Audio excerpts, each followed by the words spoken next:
Welcome to Invest Insights. I'm Abby Maloney.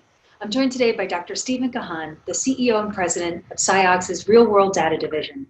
He joins us for our discussion on the COVID-19 pandemic.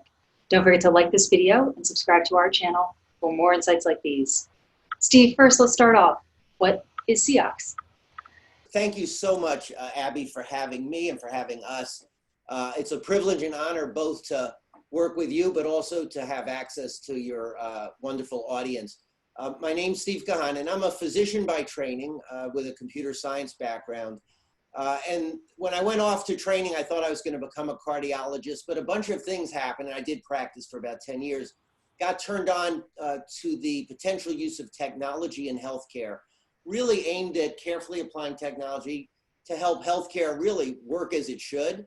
And we're getting there. And Ciox Health is a major player in that space. That is how we use technology to help healthcare work better and better over time, and more specifically to improve patient consumer health by transforming the way clinical data and medical records data is used to generate actionable insights, right, into what's going on, and also, quite frankly, over time, medical knowledge, how we improve medical knowledge over time.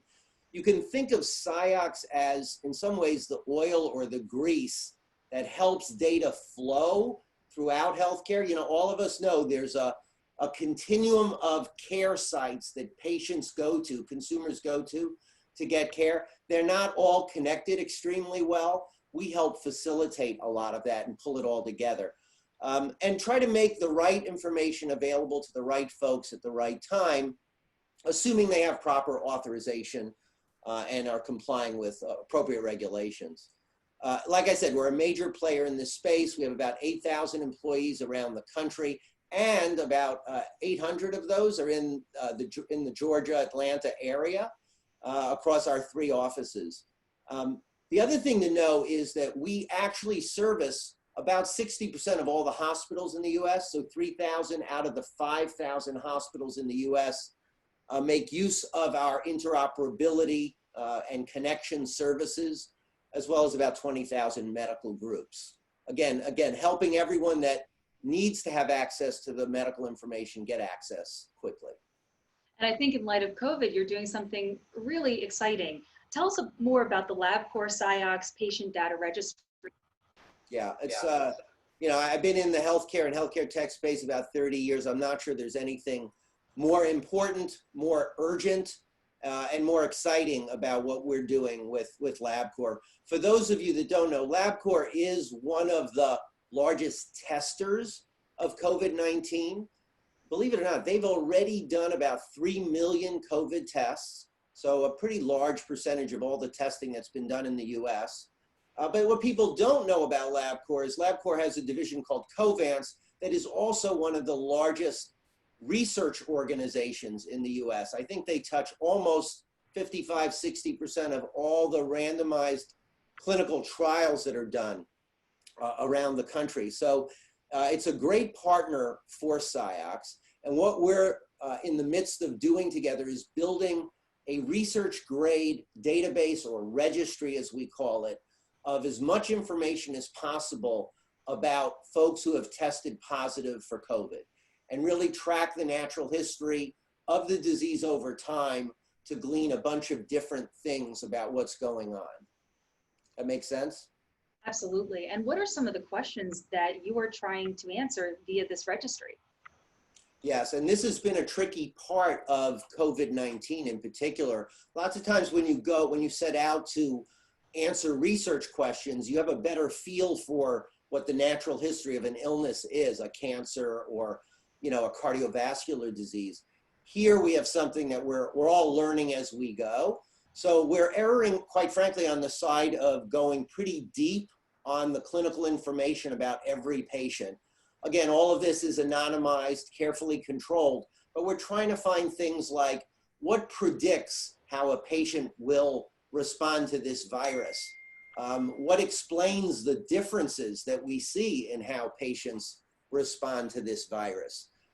Maybe even more importantly, what interventions seem to be working to help reduce the risk of bad outcomes from this illness, what things aren't working, and so on. Those are some of the top, most urgent questions we're trying to help answer. And what kind of data are you finding up until this moment? Well, I'm not going to, I can't disclose anything that where we haven't already concluded things, but you can see stuff's coming out all the time. We're still fairly early in our relationship with LabCorp. I think we announced it about 8 or 10 weeks ago, but we've already got phase 1 of the registry laid out, and we'll be coming out with some research insights soon. But it's things along the lines of what I just mentioned. I think we want to really understand the natural history. Over time, we're going to pivot. And you're starting to hear more and more about this in the media. What about immunity? How many Americans have immunity? Because a decent percentage, I think 30% of the population can be asymptomatic. What is the situation in terms of us getting towards herd immunity and things of that sort? How well will the vaccines work? We hope to be part of all of that. And what role does technology or AI play in this research process? Yes, great question. One of the things about our healthcare system, there are a lot of wonderful things about our healthcare system, and quite frankly, there are a lot of not so wonderful things, suboptimal things in our healthcare system. One of the suboptimal areas is that we're not all connected. So a typical human being in America will get care across a lot of different settings, and quite frankly, across a lot of different electronic medical record systems and things of that sort. We are the grease or the glue that pulls that together. We're using technology first when we get a positive test. So I said LabCorp has done 3 million tests, about 20% are positive. That's about 600,000 patients. We get that information, and then we first seek to use our beaconing service. That is, where is this patient's medical information?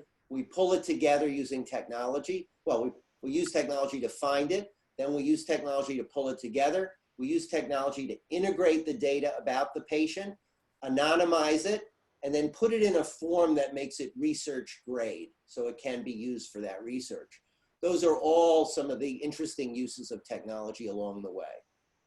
I can imagine that this has not been the easiest process to put into place. What are some of the challenges that you've been facing, and how are you trying to solve them? Yes, and I think you and I have discussed this before.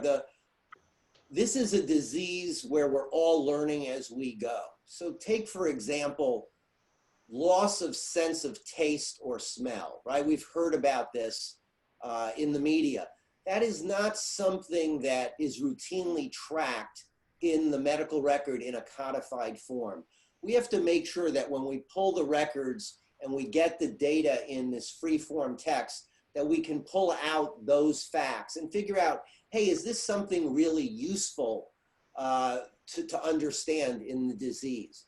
Or the fact that lying patients in a certain way, laying them down in a certain way, helps the natural history or natural course of the illness. These are things that are not collected in a codified way. We have to make sure we can glean those things from the records. So the challenge is really dealing with the disease where we're all learning as we go. And that's on top of the sort of standard stuff I already mentioned about the fact that not all of healthcare information is connected yet today in the US. It's getting better, but we still have a ways to go. And what are your long-term goals with the patient registry? Yeah. So look, this is a common good project. We really believe that there's a lot more for us to learn about COVID-19, but maybe equally importantly, we want to learn about how we can be better prepared for the future, right? When something like this happens, can we be set up to do this kind of work, in advance and really do a better job next time? Because unfortunately, there probably will be a next time. And I think also, even more broadly, looking beyond on, let's say, Horizon 3, or whatever you want to call it, I'd say is to really provide a model for, the way medical knowledge can get generated in the future. There's got to be, we got to just keep working to get better and better at how quickly we can learn how much about healthcare and medical therapeutics and diagnostics over time. So I think this is serving as a model. And I got to say, it's not just LabCorp and Ciox, but the FDA has been a great partner to both private and public organizations. I think we're all banding together to do the right thing here. But hopefully a model for the future. Absolutely.